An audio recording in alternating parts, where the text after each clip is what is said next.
जय गंगे। आप सभी का स्वागत है इस हफ्ते के योग संवाद के लिए। ये चर्चाएं जो हम हर हफ्ते कोशिश करते हैं इंस्टाग्राम के अपने जितने सब्सक्राइबर्स हैं इंडियन योगा एसोसिएशन को, उनको एक साथ जोड़ने के लिए और कुछ एक अलग थीम, अलग टॉपिक हर हफ्ते ले आने के लिए। लेकिन इस हफ्ते हम पिछले हफ्ते की टॉपिक को और गहन से चर्चा करेंगे। आज के हमारे स्पीकर जो कि श्री देसराज जी है, he is the president of the भारतीय योग संस्थान। और भारतीय योग संस्थान भारत की one of the most respected yoga organisations है, जो डेडिकेटेड है क्लासिकल ट्रेडिशनल योग को जन जन तक पहुंचाने के लिए। तो हम उनके बारे में और जानेंगे आज, उनसे चर्चा। कॉन्शियस ब्रीदिंग, किस तरह से हमें प्राणायाम करना चाहिए, क्या करना चाहिए, क्या नहीं करना चाहिए, ये सारी चीजें आज चर्चा करेंगे इनके साथ। जय गंगे, जय गंगे। प्रणाम। प्रणाम प्रणाम। नंदिनी जी, जय गंगे। कैसे है प्रभु आप? बहुत बहुत बहुत सुंदर, बहुत सुंदर। वो कहते हैं कि योग के जो अभ्यास करते हैं और योग को जो अपने जीवन में धारण करते हैं, उनको देख के ही लग जाना चाहिए कि हाँ, इनकी तरह हमें बनना है, क्योंकि इनके तेज और इनकी चमक के साथ हमको भी ये चाहिए। तो आपको देख के वैसे ही लगता है कि नौजवान जो तेज में है। धन्यवाद, बहुत बहुत धन्यवाद। सो इट्स क्योंकि वंडरफुल। विचारों का भी हमारे स्वभाव पर और जीवन पर प्रभाव पड़ता है। ये पॉजिटिव एनर्जी, योग हमारे को एब्सोल्युटली, सकारात्मक ऊर्जा ही देता है। एब्सोल्युटली। एंड वो भिन्न नहीं है, हमारा जो फिजिकल ग्रॉस अपीयरेंस है वो भी कहीं ना कहीं उससे परमिएट करता है। बिल्कुल करता है। पहले तो मैं आपको बहुत बहुत बधाइयाँ देना चाहती हूँ। अभी हाल ही में ही आपको भारतीय योग संस्थान की जो कार्य है योग के प्रति जन जन तक पहुंचाने के लिए, उसको एक आउटस्टैंडिंग अवार्ड मिला है, नेशनल अवार्ड मिला है प्रधानमंत्री जी के साथ। और it is for promotion and development of yoga. और शायद एक WHO की ग्लोबल समिट हुई थी, उसकी कंक्लूडिंग सेरेमनी में मिला था। तो कैसा लगा आपको जी, प्रधानमंत्री जी? ये सेकंड समिट था WHO का। और ये बहुत बड़ी एक पहचान जो है ना, जिसको मैं कहूंगा कि भारतीय योग संस्थान की माननीय प्रधानमंत्री या, श्री नरेंद्र मोदी जी के द्वारा दी गई। और ये हमारे लिए भी एक महान उपलब्धि कहलाएगी। जैसा कि हम पिछले 58 वर्षों से नंदिनी जी समाज में एक निष्काम सेवा भाव से सिर्फ योग के प्रचार और प्रसार के लिए लगे हुए हैं। तो इससे हमारे जो साधक हैं, जो कार्यकर्ता हैं, जो अधिकारी हैं, तो निश्चित वो प्रेरणा वो मिली वो होगी। हाँ, वो बहुत उत्साहित हुए हैं। और जहां तक मेरे अपने निजी अनुभूति की बात है, जब मुझे ईमेल मिला आयुष मंत्रालय से और यह अवार्ड लेने के लिए मैं गया, तो ये एक मेरे लिए भी एक विशेष क्षण था हम्म। अपने प्रधानमंत्री जी से मिलने का, जिन्होंने इस देश की संस्कृति और सभ्यता के संरक्षण और संवर्धन के लिए अपना आपने बाकी सब काम करते हुए बिल्कुल। जो देश की संस्कृति और सभ्यता के संरक्षण हेतु वो कड़ी मेहनत दिन रात कर रहे हैं। और भारतीय योग संस्थान बिल्कुल उसी दिशा में पिछले 58 वर्षों से लगा हुआ है। ऐसा लग रहा है कि भारतीय योग संस्थान कब गठन हुआ था, भारतीय योग संस्थान का? नंदिनी जी 10 अप्रैल 1967 दिल्ली में, दिल्ली विश्वविद्यालय के पास एक चुपरजा, जिसको हम बोंटा पहाड़ी कहते हैं, वहां पर पहला केंद्र खोला गया था। और और कितने सेंटर से आप? आज भारत के 23 प्रांतों में हम अपनी सेवाएं दे रहे हैं। 4500 सेंटर हमारे चार पूरे हजार 500 पांच को सौ को पार कर चुके हैं हम। और ओ माय, 61 सेंटर हमारे विदेशों में चलते हैं और ओ ये माय। निशुल्क चलते हैं। हम किसी से कोई भी योग सिखाने का पैसा चार्ज नहीं कर सकते। आपको और कोई जो भी, जो चलाते भी हैं और जो योग कराते वो भी हैं, सब वो सब वॉलंटियर्स हैं। सब सब सेवाएं देते हैं अपनी, सब अभी तो संस्थान में ये से फ्री सेवाएं हैं सबकी। सब How ग्रस्त beautiful. सन्यासियों का निर्माण करता है भारतीय योग शास्त्र। So beautiful. So congratulations. बहुत बहुत बहुत बधाई। धन्यवाद धन्यवाद। हमने पोस्ट देखा भी इंडियन योगा एसोसिएशन के पेज पे, तो हमें बहुत गर्व हुआ। और भारतीय योग संस्थान का तो काम हमने देखा ही है। परम पूज्य स्वामी चिदानंद सरस्वती जी महाराज दोबारा आपके प्रोग्राम में जब आए एज अ चीफ गेस्ट, और वो जो विशाल रूप में आप गांधी जयंती के समय पे मनाते हैं, ओह, 20-30 हजार लोग एक साथ योग कर रहे स्वा- हो एक जगह पे, क्या दृश्य है। स्वामी चिदानंद जी महाराज का हमेशा हमारे ऊपर आशीर्वाद बरसता है, उनका हाथ हमारे सर के ऊपर रहता है, लगता है कि उनकी ऊर्जा से ही हम ओत प्रोत रहते हैं और दिन रात सेवा में लगे रहते हैं। बहुत सुंदर हम सेवाएं हैं।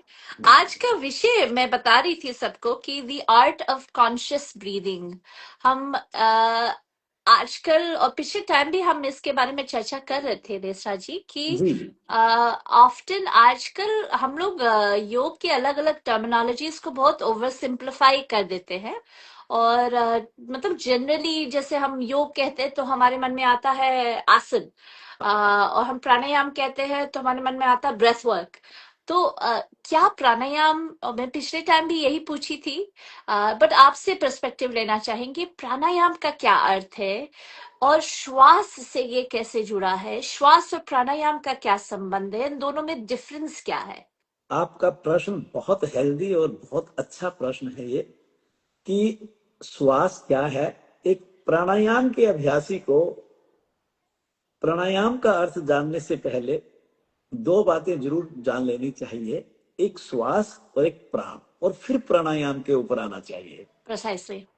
हम कहते हैं कि जो वायुमंडल में जो ऊर्जा विचरण कर रही है उसे हम वायु के नाम से जानते हैं, और जब उसी वायु को हम नासिका से लेते और छोड़ते हैं, जिसे श्वसन प्रश्वसन कहते हैं, तो वह श्वास कहलाता है।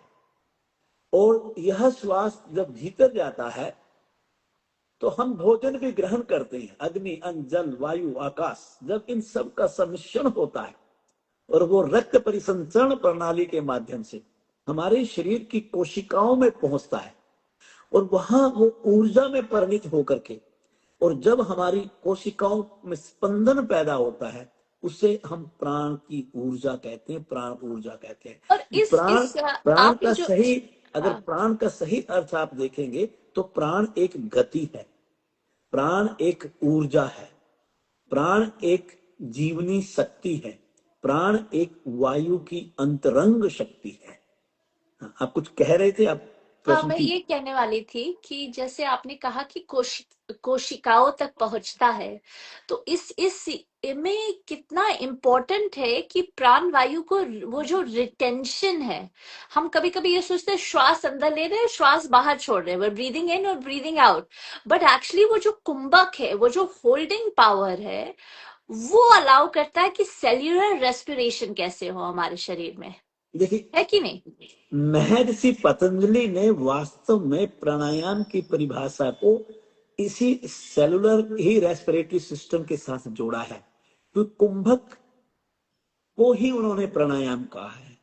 एक सूत्र आता है, सूत्र 49 जी, चैप्टर 2 में। साधन पाद में, जो महर्षि पतंजलि के योग योग दर्शन का जो सूत्र। दूसरा खंड जो है उसका 49 जी 49वां जी। सूत्र है, तस्मिन् सति श्वास प्रश्वास योर गति विच्छेद प्राणायाम। प्राणायाम।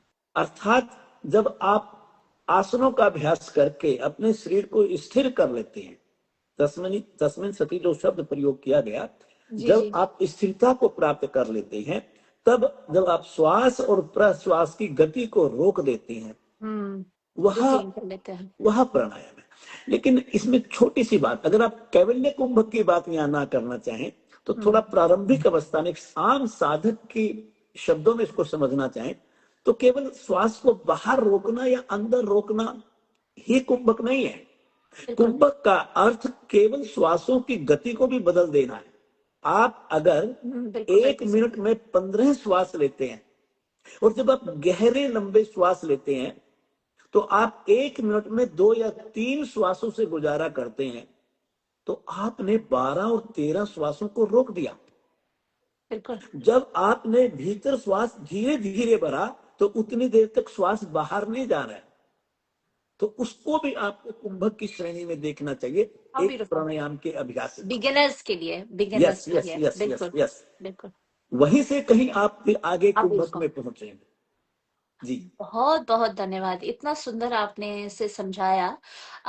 और क्या, जैसे अगर कोई प्राणायाम या इवन श्वास की गति को भी अभ्यास करने की कोशिश करे, तो उसके लिए और क्या गाइडलाइंस आप हमें शेयर कर आ, सकते हैं? मैं जो अपने जीवन में जो साधना की है, या जितनी पुस्तकें मैंने लिखी हैं, 14 पुस्तकें मैं अभी तक लिख चुका हूं। एक पुस्तक मेरी उसका विमोचन हमारे परम पूज्य स्वामी चिदानंद जी महाराज जी ने भी 2 अक्टूबर को छत्रसाल स्टेडियम से किया था। अभी मेरी एक पुस्तक योग गंगा आई है, उसका नाम ही मैंने अरे गंगा वाह, रखा। क्या बात। वो योग गंगा क्यों Congratulations। योग गंगा क्यों रखा कि गंगा एक पवित्रता का दूसरा नाम है। हम्म। और हम सामाजिक और गृहस्थ जीवन जीते हैं, भोजन करते हैं, या विचारों का मल भी हमारे शरीर में जमा होता है, तो उसका शोधन करने हेतु एक वैज्ञानिक और शास्त्रों पर आधारित ये पुस्तक लिखी गई है अष्टांग योग के ऊपर। इसके 4 खंड आएंगे, योग गंगा भाग 1, भाग 2, भाग 3, भाग 4। तो ये मेरी 14th बुक थी, जिसका अभी जो विमोचन है वो दिल्ली प्रांत की मुख्यमंत्री माननीय श्रीमती रेखा गुप्ता के द्वारा किया गया अभी। कंग्रेचुलेशंस। धन्यवाद एक धन्यवाद। और एक और उपलब्धि। हाँ, तो जो ये साधना के माध्यम से जो मैंने प्राणायाम के बारे में जाना, तो मैं एक बात जरूर कहूंगा कि प्राणायाम में अगर वास्तविक सफलता साधक प्राप्त करना चाहता है, श्वासों की फूका फाकी तो कोई भी कर लेता है टेलीविजन से देखने के बाद, आजकल बालकनी में बैठ करके, या चलो दूसरों से अच्छे हैं वो कुछ कर रहे हैं, लेकिन जानकारी के साथ जब हम योग करते हैं तो ये साधना बहिरंग साधना नहीं कहलाती है, अंतरंग साधना बनती है। और बिना जानकारी के अगर आप ड्राइविंग करते हैं तो दुर्घटना का डर बना रहता है। योग में कम से कम मैं इतना जरूर कहूंगा कि प्रारंभिक अवस्था साधक की हमेशा एक निपुण योग शिक्षक के मार्गदर्शन में उसको अपनी होनी साधना करनी चाहिए। चाहिए। चाहे वो शुद्धि क्रिया हो, चाहे वो आसनों का अभ्यास हो, चाहे वो प्राणायाम का अभ्यास हो, चाहे वो ध्यान का हो, तभी वो सफलता प्राप्त करेगा। प्राणायाम के अभ्यासी को ये समझना चाहिए, अगर वो शुद्धि क्रियाओं का अभ्यास नहीं करता तो उसको प्राणायाम में वो सफलता नहीं मिलेगी जो वास्तव में प्राणायाम का की मंजिल है, जो उसका लक्ष्य है, उसको भेद नहीं पाएगा। क्यों? क्योंकि कुछ मल ऐसा होता है जो हमारी नस नाड़ियों में जमा पड़ा रहता है, कफ के रूप में, मेद के रूप में। लेकिन जब आप जल नीति का अभ्यास, सूत्र नीति का अभ्यास, घृत नीति का अभ्यास, कुंजल, वात कर्म कपाल भाती, व्यूत कर्म कपाल भाती, या यदा कदा कह लीजिए अनीमे का अभ्यास करते हैं, तो इससे क्या होता है, हमारे शरीर में जमा अतिरिक्त मल जो एक सामान्य क्रियाओं से बाहर नहीं जा रहा था, जैसे कि कोई फोड़ा अगर पेट में हो जाए तो उसको दवाइयां जब ठीक नहीं कर पाती तो सर्जन सर्जरी करके उस फोड़े को या उस टॉक्सिन को शरीर से बाहर निकाल करके जान को बचाता है। और योग के अंदर जो मल आप सामान्य क्रियाओं से बाहर नहीं निकाल पा रहे हैं, शुद्धि क्रियाएं जिसको आप क्लिंजिंग टेक्निक कहते हैं, उसको फॉलो करके आप अपने शरीर का शुद्धिकरण करते हैं। अगर आपके फेफड़ों में, आपकी नलिकाओं में, रक्त नलिकाओं में या श्वसन नलिकाओं में कफ जमा पड़ा है, तो आप गहरे लंबे श्वास या प्राणायाम का अभ्यास इतना अच्छा नहीं कर पाएंगे जो करना चाहिए। तो शुद्धि क्रियाएं सबसे पहले उस साधक को करनी चाहिए। दूसरे नंबर पर योगी को, जिसने योग का मार्ग चुन लिया, उसकी शर्त है एक, उसका भोजन भी योगी वाला होना चाहिए, सुपाच्य। वो आपने देखा आज 6 बजे मेरी कॉल आई, आपकी हमारी बात हुई, उस समय मैं भोजन कर रहा था, और ठीक 6:05 या 7 मिनट की बात होगी जी। अर्थात ये समय मैं गोधूली का समय मानता हूं। बिल्कुल। और यहाँ इस समय प्रकृति भी ऊर्जा में हमारे को भोजन को ग्रहण करने में और पचाने में हमारी मदद करती मतलब है। सूर्यास्त से या पहले। बस वो एक समय एक बहुत अच्छा होता है, आप सूर्यास्त के 1 घंटे के अंदर भी कर लो तो भी ठीक है। लेकिन जो लोग रात को 11-11 बजे भोजन करके सुबह कहते हैं कि मुझे मैं प्राणायाम का अभ्यास करूंगा, उनका भोजन ही अमाशय में और छोटी आंतों में पड़ा रहता है, तब तक तो वो कहाँ प्राणायाम का अभ्यास करेंगे। तो मेरा अपना एक वैज्ञानिक दृष्टिकोण भी है। आप हल्का भोजन करें, सायंकालीन सुपाच्य भोजन करें, आप घर पर बना हुआ भोजन करें, थोड़ा भूख से कम मात्रा में करें। ऐसा साधक जब प्राणायाम का अभ्यास करेगा, आप सच मानिए, जो आपको सफलता सालों में मिलनी है वो महीनों में मिलेगी, जो महीनों में मिलनी है वो दिनों में मिलेगी। ये प्रैक्टिकल क्या बात बात है। बहुत सही। दो बात। तीसरी तो महर्षि पतंजलि स्वयं कहते हैं, उन्होंने अष्टांग योग के अंदर आसन को पहला अंग बतलाया, पहला मीन्स तीसरे नंबर पर रखा, और प्राणायाम उसके बाद रखा। ऐसा नहीं है कि उन्होंने प्राणायाम को पहले बतलाया और आसन को बाद में बतलाया, क्योंकि जब तक आप आसन से शरीर को शुद्ध करके और स्थिर ना कर लें, तब तक आप प्राणायाम के अधिकारी नहीं बनते। तो आपको पहले स्थूल शरीर में थोड़ी लचक बनाइए। आप एक 10 मिनट, 15 मिनट, 20 मिनट आप एक स्थिर होकर के बैठना सीखिए, फिर आप आंखें बंद करके क्योंकि प्राणायाम की साधना को मन की साधना भी कहते हैं, और मन की साधना से बड़ी कोई साधना नहीं है। बिना मन के वशीकरण के ना आप प्राणायाम का अभ्यास कर सकते, ना इंद्रियों को अंतर्मुखी बना सकते, और धारणा, ध्यान और समाधि की बात तो हो ही नहीं सकती। और उसके बाद 2-3 बातें और हैं। साधना नियमित करनी चाहिए प्राणायाम के साधक को। आज कर ली, कल छुट्टी, परसों कर ली, तरसों छुट्टी, ये प्राणायाम के अभ्यासी का गुण नहीं होता। हफ्ते में 7 दिन, महीने में 30 दिन, साल में 365 दिन, इसमें कोई बहाना नहीं होना चाहिए। नियमित साधना कीजिएगा आप। श्रद्धा और विश्वास। हम तो सनातनी हैं, पत्थर में अपने भगवान को ढूंढते हैं हम। तो एक योगी को वैसे ही प्राणायाम की साधना में श्रद्धा और विश्वास पैदा करना चाहिए। जब आप ब्राह्मणी प्राणायाम करें, तो जब आप साइंटिफिक वे में आप ये जरूर मन में भाव लाइए कि इस समय मेरी पीनियल और पिट्यूटरी ग्लैंड प्रभावित हो रही है, मेरे न्यूरो ट्रांसमीटर प्रभावित हो रहे हैं। और मन के स्तर पर आप मन में भाव लाइए कि अब मेरे विचार शांत हो रहे हैं, मेरा मन शांत हो रहा है, मेरा मन स्थिर हो रहा है। और आध्यात्मिक दृष्टिकोण से आप भाव लाइए अपने भीतर कि इस समय आपका आज्ञा चक्र प्रभावित हो।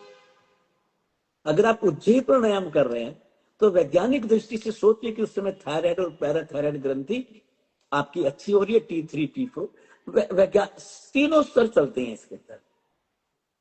और अगर आप आध्यात्मिक दृष्टिकोण से अगर आप देखें, तो उज्जैन प्राणायाम वास्तव में प्राण पर जय करने की बहुत बड़ी विधि है।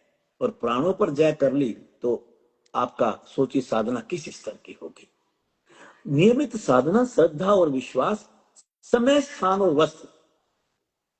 आप किस समय कर रहे हैं? खाना खाने के तुरंत बाद आप अग्निसार प्राणायाम करेंगे, फायदा होने की बजाय नुकसान हो जाएगा। खाना खाने के तुरंत बाद आपकी हार्ट बीट पहले से बढ़ी हुई है, आपके श्वास सामान्य होंगे ही नहीं। प्राणायाम आपको खाली पेट करना चाहिए। On an empty stomach. आपका स्थान कैसा हो? पोल्यूटेड नहीं होना चाहिए, शोर शराबे वाला नहीं होना चाहिए, उबड़ खाबड़ नहीं होना चाहिए। अगर ब्रह्म मुहूर्त में आप सूर्य उदय से 1 घंटा 2 घंटा पहले या सूर्य उदय के समय बैठ करके आप कहीं जहां ग्रीनरी हो, वायुमंडल शांत हो, साफ सुथरा हो, हवा साफ सुथरी हो, जैसे हमारे परमार्थ निकेतन बिल्कुल पहाड़ियों के बीच में स्थित है, वो तो लेकिन बहुत लोगों को नहीं मिलता है ये। तो आप in our cities it's very difficult. पर ग्रीनरी तो आप ढूंढ सकते हैं, पार्क तो है, ग्रीनरी ढूंढ सकते हैं, बिल्कुल ग्रीनरी you ढूंढ can सकते find हैं। greenery आप around. उसको उस रूप में देखिए। जब आप ग्रीनरी के बीच में बैठे हैं, तो आपका मन शांत वैसे ही हो जाएगा। और यही रीजन है कि भारतीय योग संस्थान खुले आकाश से नीचे पार्कों के अंदर ही 4,500 सेंटर चलाता है। बहुत चंद पार्क है जहां मजबूरी है कि हम गुरुद्वारा या मंदिर या धर्मशाला या किसी संस्था की जो इमारतें होती है, भवनें होती है, उनमें चलाते हैं, वहां जहां मजबूरी होती है। अदरवाइज हम लाइक करते हैं खुले में आप सुबह के समय साधना करें। और वस्त्र, जीन की पैंट पहन करके और प्राणायाम, टाइट क्लोथ्स मैं पहन किसी करके वस्त्र नहीं। मैं किसी वस्त्र की बुराई नहीं कर रहा हूं, वस्त्र ढीला हो मतलब टाइट ना हो। Yeah. मेरा यहां पर कहने का भाव सकारात्मक भाव से देखिएगा। आप जो मर्जी वस्त्र, आपका जो पहनावा है, विदेशों में तो पहनावा हमारा नहीं है ना, कुर्ते पजामे, कोई बात नहीं, पर ढीले वस्त्र तो वहां भी मिलते हैं ना। Absolutely. सूती वस्त्र हो और ढीला वस्त्र हो, लेकिन हम योग में प्राथमिकता देते हैं कि सफेद वस्त्र भी हो, क्योंकि वो शांति का परिचायक है। प्रतीक। उस समय आपको शरीर और मन, आप दोनों ही शांत होंगे तो प्राणायाम में आपको ज्यादा अच्छा लगेगा, तब प्राणायाम ज्यादा प्रभावकारी होगा। आपने बहुत सारे गाइडलाइंस दिए। कुछ लोग हमें जो ज्वाइन किए हैं वो शायद हिंदी इतना नहीं समझते हैं। हम पूरा तो नहीं ट्रांसलेट करते, we can translate all of what he shared, but just a few मैं कोशिश करूंगी। अगर मैं कुछ मिस कर जाऊँ तो आप प्लीज ऐड कर दीजिएगा। आई थिंक सबसे पहली guideline, the first guideline that was shared about doing pranayama is that it needs to be preceded with, before you do pranayam you must do some sort of a cleansing kriya. And there yes, are numerous kriyas, but he said that it must be practiced under an experienced teacher, yes, because you could also go wrong with that if you don't have an experienced teacher and if you're doing it in the wrong way. So it's very important that you do the cleansing kriyas in the presence of an experienced teacher. And then he has shared that it's very important what you eat, when you eat, what time you eat, because that affects the nature of your practice. So if you've eaten late at night and then you expect in the morning to get up and do your pranayam, there's still a lot of congestion from there, a lot of toxins that have accumulated that your body has not processed, and it becomes difficult for you to practice pranayam. And then he shared so beautifully that the Yoga Sutras mentions asana first and then pranayam. And the idea is that once the body becomes stable, then only are you able to even work on the breath. So the importance of having that asana practice for the body so that you can work on the impurities of the mind only after that. And then, of course, he shared a lot of different other things about, how you should do that practice. It should be a long term, unbroken, steady practice done with devotion, as is mentioned in our Yoga Sutras, and what type of clothes you should wear. Ideally, you should have a location that is stable every day. So, these type of guidelines that he shared are so important. आपने इतने सुंदर तरह से, इतने संक्षेप रूप में, इतनी सार रूप में सबको बता दिया है। मैं एक पूछना चाहूंगी कि कई बार लोग आजकल बहुत सारे जगह पे आने लगी है कि हमारा मेंटल हेल्थ की concerns, mental health, mental health, मानसिक बीमारियां, जी जी जी, अटेंशन स्पैन, ये बहुत कॉमन हो गया है आजकल। और आजकल हम सॉर्ट ऑफ योग को प्रिस्क्रिप्शन की तरह कभी कभी देते हैं। अच्छा, आपको नी प्रॉब्लम है तो आप ये योग करिए, आपको ये अटेंशन की इश्यू है आप ये योग करिए, आप अपने फेस को ऐसे चाहते तो आप ये वाला योग करिए। सो हमारी आपकी जब चर्चा हो रही थी तो मेरे मन में आया कि ये सबके सामने भी पूछ लेते हैं, क्योंकि ये चर्चाएं होनी चाहिए कि क्या योग का अर्थ है कि मैं कई बार ऐसे भी होता है ना तीसरा जी कि लोग आते हैं और योग के प्रैक्टिस में और वो कहते हैं क्लास के बाद कि मुझे ये प्रॉब्लम है, आप मुझे कुछ योग बताइए। तो इट ऑलमोस्ट सीम्स लाइक कि कोई प्रिस्क्रिप्शन हमें उनको देना चाहिए। तो क्या योग का पर्पस ये है?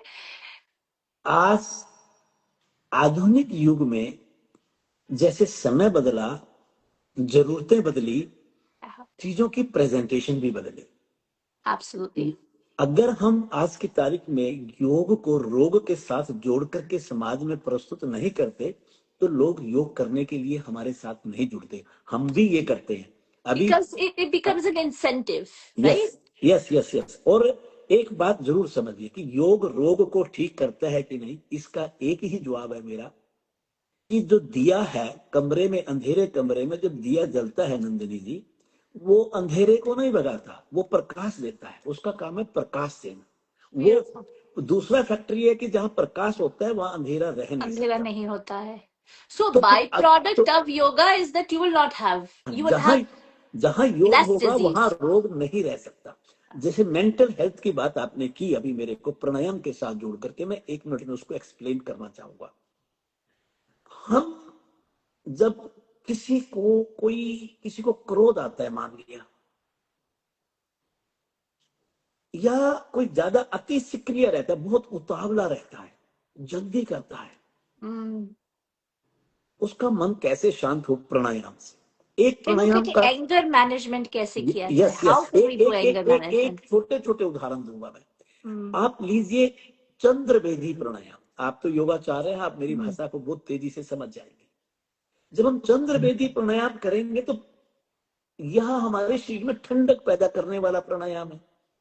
क्यों कहते हैं इसको ठंडक पैदा करने वाला? Because with the practice of Chandra Vedi pranayam, your parasympathetic nervous system is effective.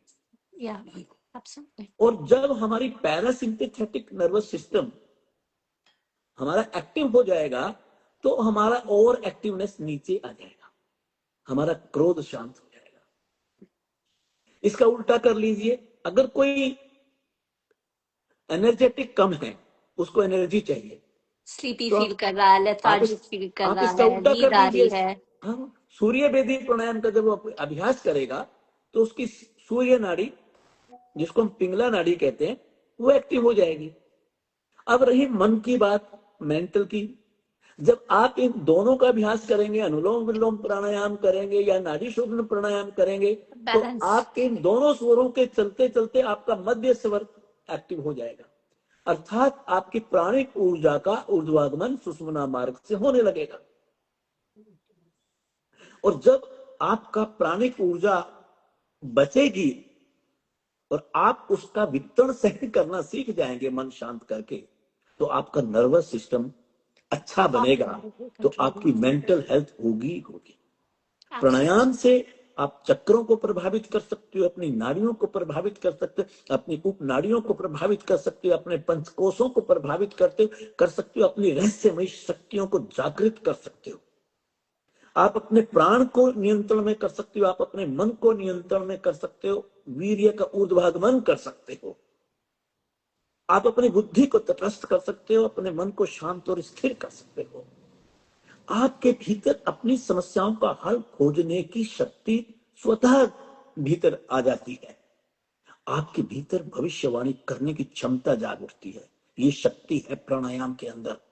और जो प्राणायाम का अभ्यासी इतनी अपनी सोई हुई शक्तियों को मात्र केवल एक प्राणायाम के अभ्यास से जागृत कर सकता है, तो आप कल्पना कर सकते हैं कि ऐसे साधक की मानसिक स्थिति कितनी सकारात्मक होगी, वो कितना ऊर्जावान होगा। How beautiful. How beautiful. I think last में, because ये Instagram, हम मुझे कभी कभी लगता है कि इंडियन योगा एसोसिएशन के माध्यम से ऐसा प्लेटफॉर्म है कि इतने दिग्गज अ, इतने दिग्गज योग के साधक और योग के शिक्षक हमें बहुत सहज रूप से मिल जाते हैं। तो thank you. First of all, हम आपसे चर्चा कर रहे हैं, सबको ये अवसर मिला है आपसे इतना ज्ञान लेने की। और ये टॉपिक अनफॉर्चुनेटली ऐसा नहीं है कि हम आधे घंटे में या 15-20 मिनट में इसको खत्म कर सकते हैं। एक जीवन भर का अभ्यास है और इसके लिए तो और गहन चर्चा भी कम पड़ेगी। तो बस क्लोजिंग में मैं चाहूंगी, क्योंकि आपने सूर्य वेदन प्राणायाम और चंद्र वेदन प्राणायाम और अनुलोम विलोम कहा, या ये तीन, या अभी एक क्वेश्चन आया भी है चैट में कि types of pranayama to be done and duration. I know बहुत सारी अलग अलग टेक्निक्स है, हम इतने नहीं कर सकते, लेकिन मुझे लगा क्या आप सजेस्ट करेंगे कि अब वो 2 या 3 मेन सिंपल प्राणायाम जो लोग अपने जीवन में इनकॉर्पोरेट कर सकते हैं। मौसम को भी ध्यान में रखना चाहिए, अपनी क्षमता को भी ध्यान में रखना चाहिए, लेकिन सामान्यतः एक गृहस्थी अगर 3 मिनट एक प्राणायाम को मिनिमम देता है, 3 से 5 मिनट के बीच का एक प्राणायाम का ड्यूरेशन होना चाहिए, और 15 से 20 मिनट का अभ्यास, 15 मिनट एक स्टैंडर्डाइज समय है। वैसे कोई लिमिट नहीं है, आप एक अनुलोम विलोम को ही 10 मिनट तक कर लें। लेकिन जो आपका प्रश्न है उसका उत्तर, एक सामान्य साधक के लिए एक प्राणायाम को मिनिमम 3 मिनट मैक्सिमम 5 मिनट के बीच का ड्यूरेशन दे दे। प्रतिदिन मिनिमम 3 प्राणायाम का अभ्यास जरूर कर ले और अपने शरीर की प्रकृति को देख ले। कोई वात प्रकृति का है, कोई पित्त प्रकृति का है, बड़ी बातें बीच में उठ करके आएंगी। कोई कफ प्रकृति का है। अब कफ प्रकृति के व्यक्ति को चंद्रवेदी प्राणायाम करने का क्या फायदा है? वो तो ठंडक उसके शरीर में ऑलरेडी बहुत है। अगर पित्त प्रकृति का अगर सूर्य वेदी प्राणायाम करता है तो उसको तो वो नुकसानदायक हो जाएगा ना। तो थोड़ा सा इन बातों का भी ध्यान में रखना है। कोई हृदय रोगी है और अगर वो भस्त्रिका प्राणायाम कर रहा है तो उसमें स्ट्रोक्स लगते हैं। भस्त्रिका प्राणायाम में आपने कभी देखा हो, या कपालभाति प्राणायाम में, तो उस समय हृदय के आसपास, डायफ्राम के आसपास थोड़ा सा आपको ज्यादा एनर्जी लगानी पड़ती है। तो उसको देखना पड़ेगा। कोई 90-95% की आर्टरीज की ब्लॉकेज का अगर आपके सामने आ गया और आपने उसको कपालभाति या भस्त्रिका प्राणायाम कर दिया, ये सुन करके भी इससे ये फायदा होता है वो फायदा होता है, पर नुकसान भी तो हो सकता है ना। इसीलिए मैंने शुरू में ये बात कहा कि कोई बात आप सुनिए खूब सोशल मीडिया पर, इंस्टाग्राम को देखिए, हमें भी सुनिए, आप टीवी पे भी देखिए, पुस्तकों में भी पढ़िए, पर प्रारंभिक अवस्था में योग विशेषज्ञ की शरण में जरूर जाइए। मार्गदर्शन में ही जब आप शिक्षा ग्रहण करेंगे तभी तो कहीं भारतवर्ष में गुरु और शिष्य का ये प्रचलन चला होगा कि जब आप कोई भी चीज शुरू करते हैं तो पहले आप गुरु की शरण में आइए तो सही, सीखिए तो सही। उसके फायदे नुकसान समझ में आएंगे, ड्यूरेशन समझ में आएगा, और फिर धीरे धीरे धीरे धीरे आप अपने प्रश्नों के उत्तर स्वयं ढूंढने लग जाएंगे। क्षमता आपके अंदर आ जाएगी। ये योग की शक्ति है। How beautiful. Last question. जी। हम हमेशा ये कोशिश करते हैं कि आप की पूरी स्टोरी या पूरी जर्नी तो नहीं सुन पाएंगे, लेकिन योग के पथ पे आपको आने की कैसे प्रेरणा मिली, अगर वो थोड़ा हम समझ सके। ये कहानी बड़ी अजीब और गरीब है, लेकिन आपने पूछी तो मैं बतलाऊंगा। मैं वैसे तो आज भी यंग हूँ, को केवल 70 ईयर्स एज है मेरी। 70 ईयर्स, नो 70 साल मेरी एज है। पर मैं यंग की कैटेगरी में ही मानता हूँ अपने को। No, you are for sure. At that time I was only 29 years old. तो पहले जमाने में शादी भी पहले जल्दी हो जाती थी। तो मैडम की को यूरिक एसिड की प्रॉब्लम हुई थी और उससे उनकी एड़ी में दर्द हुआ था। तो किसी की सलाह पर मैं भारतीय योग संस्थान के केंद्र पर अपने घर के पास चलता था, कोई लगभग 1.25 किलोमीटर दूर। वहां पर मैं सैर करने जाता था, एक्सरसाइज करने जाता था। तो उन्होंने एडवाइस किया कि आप यहाँ आओ। तो मैं मैडम को लेकर के वहां गया, अपनी श्रीमती को। वो उनको तबीयत ठीक हो गई और वो बिल्कुल ठीक हुई योग से। तो मेरा विश्वास जागा और धीरे धीरे धीरे धीरे वहां भारतीय योग संस्थान के कार्यकर्ताओं ने, शिक्षकों ने मुझे प्रतिदिन योग करने की प्रेरणा दी। मैं वहां से मुड़ करके नहीं आया और मैं 6 महीने के अंदर खुद इंस्ट्रक्टर बन गया, वहां पर केंद्र प्रमुख बना। और फिर कुछ महीनों के बाद या साल के बाद मुझे एक जोन की जिम्मेदारी दे दी गई, जिसके अंदर में 5 केंद्र होते थे। उस 5 के मैंने 30 केंद्र बनाए मेहनत करके। तो मुझे एक जिले का प्रधान बना दिया गया। तो जब मैं जिले का प्रधान लगभग 10 साल रहा, तो उसके बाद ऐसी परिस्थिति बनी कि मुझे दिल्ली और एनसीआर का मंत्री बनाया गया। और फिर उसके कुछ सालों बाद मैं जनरल सेक्रेटरी, महामंत्री बना ऑल इंडिया लेवल पर भारतीय योग संस्थान का। ये बात है 2010 30 जुलाई। उससे पहले मेरे को मतलब नेशनल लेवल पे जिम्मेदारी दे दी गई थी, पर ऑफिशियली मैं 30 जुलाई 2010 को महामंत्री बना। और फिर मैं मई 2021 को मुझे जिम्मेदारी भारतीय योग संस्थान ने सेवा करने की। हम कार्यकर्ता मानते हैं, प्रधान और महामंत्री का पद बोलना पड़ता है केवल जिम्मेदारी पूरी करने के लिए। और पिछले 5-6 प्रधान सेवक।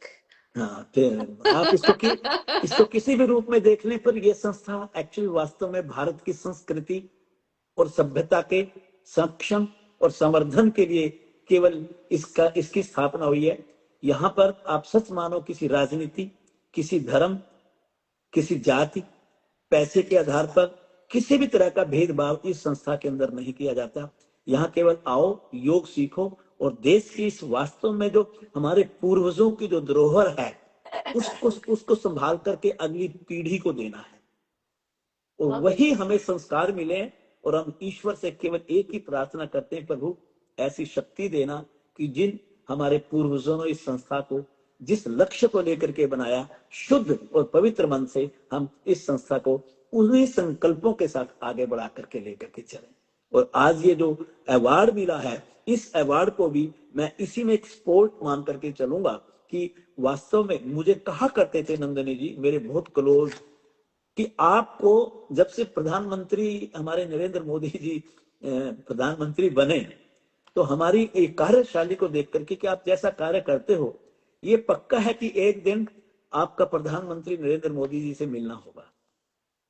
और जिस दिन ये ईमेल आई तो मुझे वो आसपास वालों के कहने की बात में सच्चाई लगी। बिल्कुल। जब और जब आप ईश्वर का काम करते हो ना, तो हर तरह से सपोर्ट मिलती है। आज प्रधानमंत्री की सपोर्ट भी हमें इसलिए मिली है, केवल इसलिए कि हम उस ईश्वर का काम करते हैं। कोई धन दौलत पैसा शोहरत इज्जत पद, इनके लिए हम काम नहीं करते। किसी को अगर ज्वाइन करना हो या पता करना हो कि उनका लोकल भारतीय योग संस्थान केंद्र कहाँ होगा, तो कैसे करेंगे? भारतीय वेबसाइट पर जाकर के आप, वहां पर हमारा नंबर है, जैसे ही फोन करेंगे वहां से उनको पता चलेगा। भारतीय योग संस्थान के सब शहरों में सब प्रांतों में केंद्र चलते हैं, और उनके घर के पास का पता बतला दिया जाएगा। और कोई भी किसी भी जाति धर्म और किसी भी आर्थिक स्थिति में हो, यहाँ कोई भेदभाव नहीं। वो आए, हमारे शिक्षक से मिले, अपने शरीर और अपनी कोई भी रोग हो उसकी जानकारी दें, और तुरंत बिना किसी शुल्क के अपना काम शुरू कर दें। और हम विश्वास दिलाते हैं कि उनको हमारी सेवाएं मिलेंगी। यही नहीं, जहां हमारा केंद्र नहीं चलता वो हमें पत्र लिखें। वो केवल हमारे को 2 आदमियों को अगर 15 दिन कहीं रहने की वो व्यवस्था करवा सकते हैं, खर्चा भी हम अपना खुद देंगे, रहने का खाने का। बस केवल हमें किसी धर्मशाला में भी एक कमरा छोटा सा दिलवा देंगे, तो भी हमारे 2 कार्यकर्ता वहां रहेंगे, महीना 2 महीने 3 महीने, और वहां केंद्र खोल के और शिक्षक तैयार करके और फिर वापस दिल्ली आएंगे। ये हम वायदा करते हैं। वाह, बहुत बहुत बहुत आभार आपका। बहुत आनंदित मैं महसूस कर रही हूँ अपने आप को आपसे बात करके। और धन्यवाद। मुझे लगता है कि सब जो श्रवण कर रहे हैं आज के चर्चा को, वो भी अपने आप को बहुत ज्यादा आनंदित महसूस कर रहे होंगे। बहुत बहुत धन्यवाद धन्यवाद। तीर्थराज जी, अपना समय, अपना ज्ञान, अपनी ऊर्जा, अपनी तेज हम सबके साथ शेयर करने के लिए। आपके सेवा भाव से हम सबको प्रेरणा ऐसे ही मिलती रहे, और योग के पथ को, योग को और आगे बढ़ाने के लिए हम जो भी अपना आहुति दे सकते हैं, अपना योगदान दे सकते हैं, आप जैसे लोगों को देख करके हमें ये प्रेरणा मिले कि हम क्या कर सकते हैं अपने जीवन में योग के लिए। योग को धारण जिस तरह से आपने किया है, और योग को आपने प्रचार प्रसार में जो कार्य निकाला है, और निशुल्क जिस तरह से आपकी सेवाएं चलती है, it's really actually quite commendable. So thank you so so very much.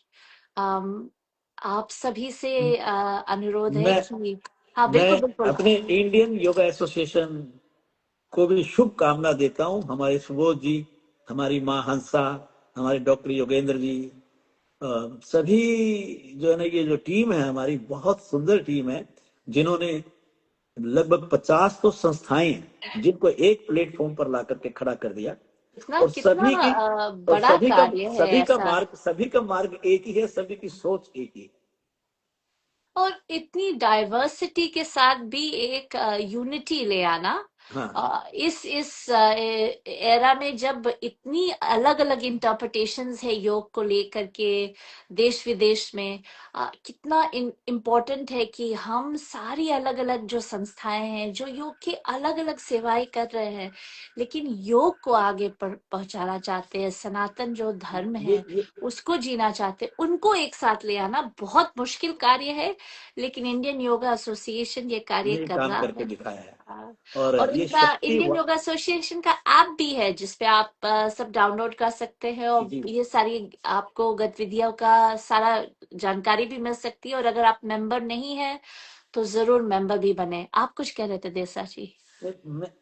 हाँ, इंडियन योगा एसोसिएशन ने सबको एक प्लेटफॉर्म पर लाए और हमारे प्रधानमंत्री माननीय श्री नरेंद्र मोदी जी ने योग का डंका अंतर्राष्ट्रीय स्तर के ऊपर बजा दिया।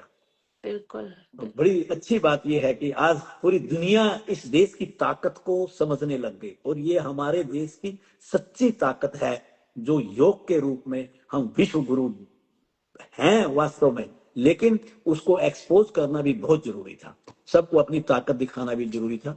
और ये एक मार्ग है योग जो दिखा सकता है इस शक्ति को, सिद्ध कर सकता है।